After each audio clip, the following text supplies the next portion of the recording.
saveur divine. Cette bonne nouvelle du royaume sera prêchée dans le monde entier pour servir de témoignage à toutes les nations. Alors viendra la fin. Ce pain céleste vous est présenté par Immaculée Niraneza.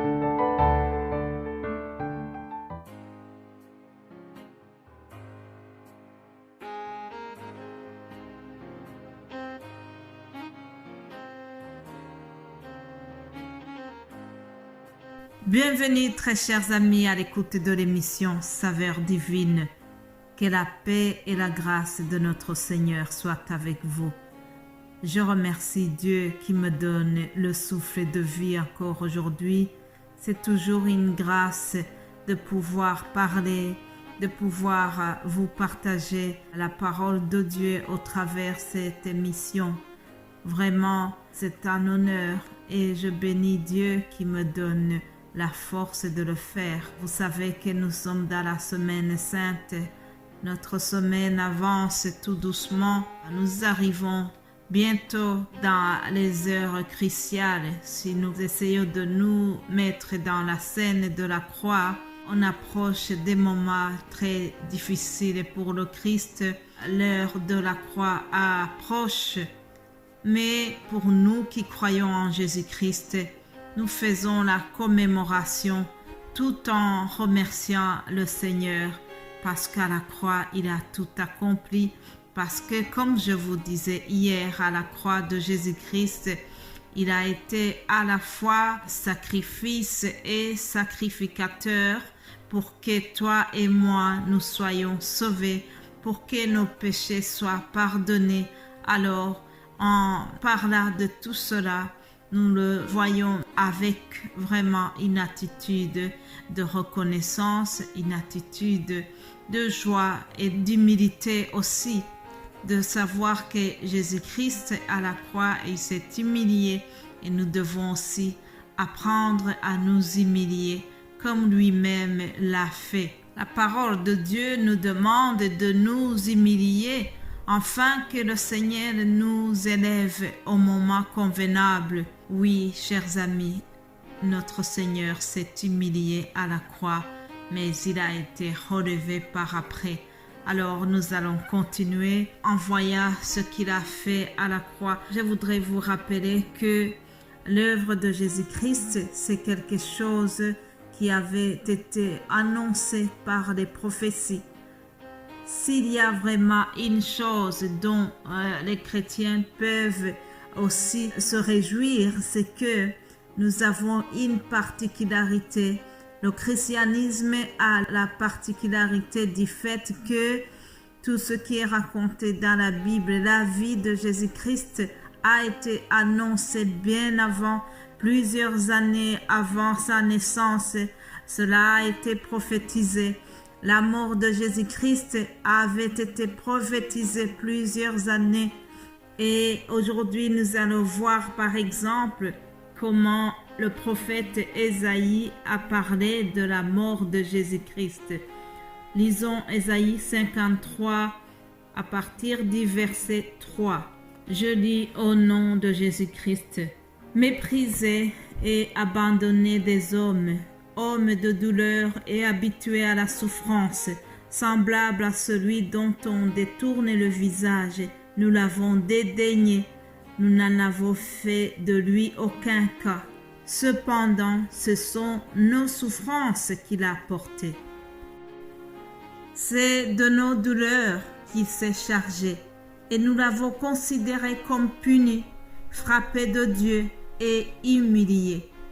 Mais il était blessé pour nos péchés, brisé pour nos iniquités. Le châtiment qui nous donne la paix est tombé sur lui, et c'est par ses meurtrissures que nous sommes guéris. Amen. Mes bien-aimés de Dieu, un des grands bénéfices de la croix, c'est que par ses meurtrissures, nous sommes guéris de toutes nos maladies. Il y a des maladies qui sont réputées incurables, mais Jésus-Christ, par son œuvre à la croix, il les a portées.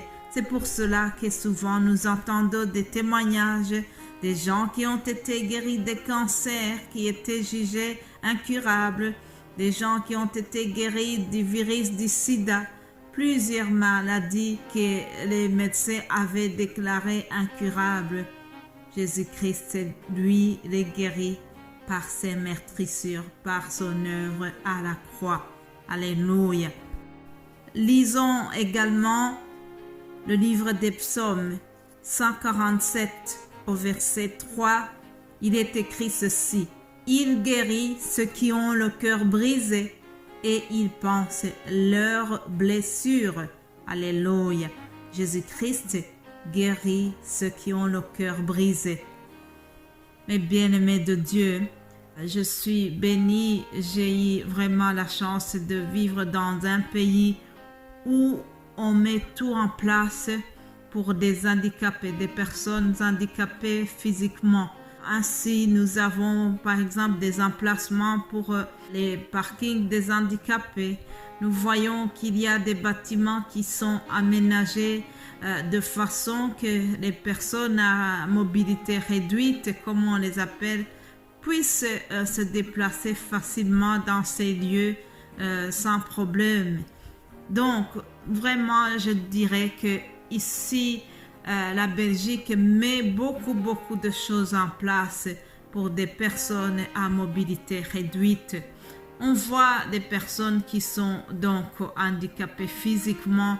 C'est très facile de le remarquer et c'est aussi facile de faire attention en ces gens, d'avoir la compassion. Lorsque tu les rencontres dans le transport en commun, tu vas avoir plus compassion et tu vas faire tout que la personne s'installe convenablement puisque son handicap est visible. Cependant, je vous dis que il y a des handicaps qui sont invisibles. Il y a des blessures qui sont invisibles. Ce sont des blessures internes, les blessures du cœur.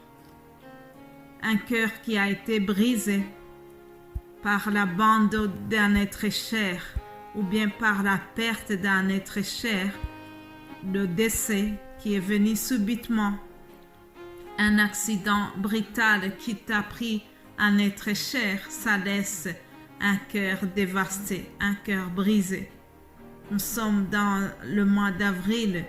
C'est un mois très difficile pour la plupart de mes compatriotes rwandais.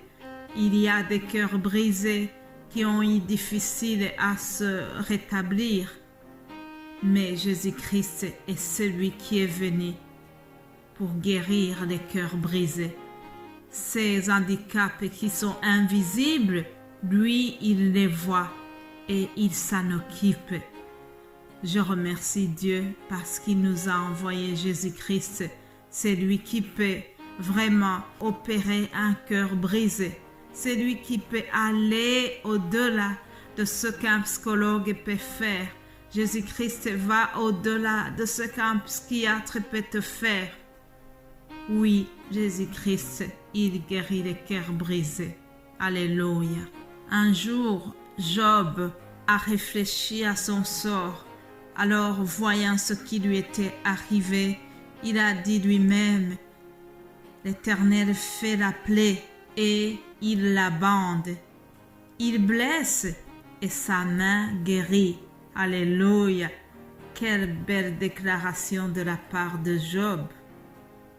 Ce n'était pas une plainte, mais c'était une déclaration de foi. Il savait bien que l'Éternel est le seul qui peut le guérir, qui peut restaurer son cœur. Et c'est ainsi qu'il a dit que sa main blesse et sa main guérit. Alléluia. L'Éternel guérit au travers l'œuvre de Jésus-Christ à la croix. Dieu a porté nos blessures. Dieu vient guérir nos cœurs brisés.